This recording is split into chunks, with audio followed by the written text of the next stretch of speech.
Ori and the Blind Forest is a Metroidvania game. You play as Ori, a white guardian spirit. And being a Metroidvania game, it's a 2D platforming game that's also fairly damn difficult. It will truly test your skills and abilities to defeat different monsters and complete different puzzles and levels and objectives. Now, one thing that really did surprise me in this game is that the story is actually really damn good. Despite not really having any voice acting or anything like that, it leans very heavily on showing rather than telling. It's told through a series of cutscenes with fantastic and beautiful animations, with some minor narration at the bottom, but it still creates just such a compelling and interesting story. Despite the fact that there's not much dialogue or anything, you'll get emotionally invested in these characters, and I found it compelling from the start to the finish. Now, being a Metroidvania game, Ori and the Blind Forest is a side-scrolling 2D platformer. You'll be fighting some enemies while navigating treacherous levels, and there's a decent amount of puzzles as well that will require you to think on how best to use your abilities to complete a particular stage. Each stage is really well thought out with interesting encounters and boss battles around the place as well. And they've done a really great job at making sure that each level is fairly varied and different. They all feel very unique and different and require different and interesting mechanics to progress. It's also a pretty expansive game with a fairly large world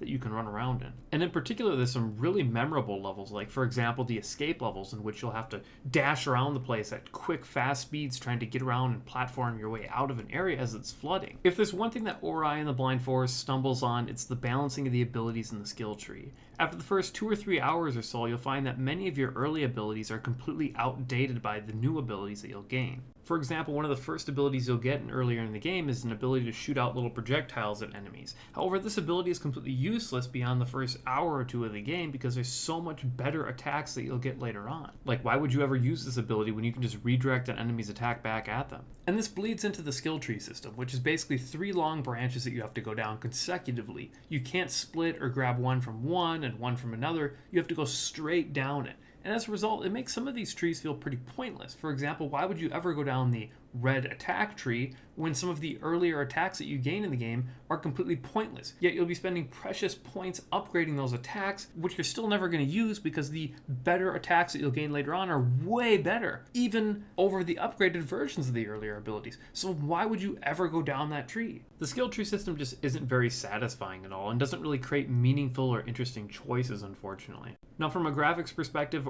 Ori is one of the best looking games I've ever played. Despite only being a side-scroller 2D platformer, it still creates some of the most imaginative and memorable scenery I've ever seen. The locations are varied and detailed with exquisite design. And then there's the soundtrack, which is phenomenal in this game. You just can't get much better than what you'll find in this game. It is fantastic. There's some tracks you'll be humming for weeks to come. It's just that good. Now, overall, Ori and the Blind Forest is a really good game that I really enjoyed. It has a fantastic level design and visuals that really pull you into this world. The narrative is strong with characters that you care about and will get emotionally attached to. The only thing that really holds Ori back is the spell balance and the fact that the skill tree feels a little bit pointless because some of the choices are pretty meaningless. Overall though, Ori gets a 9 out of 10. I think it's a really well designed game. There's only really one thing that holds this game back that I really don't like, and that's that skill tree system. But everything else is just so good, the gameplay is so compelling, the graphics in the world is just amazing and will really pull you in. And as a result, I would highly recommend anyone who's a Metroidvania fan to play this game.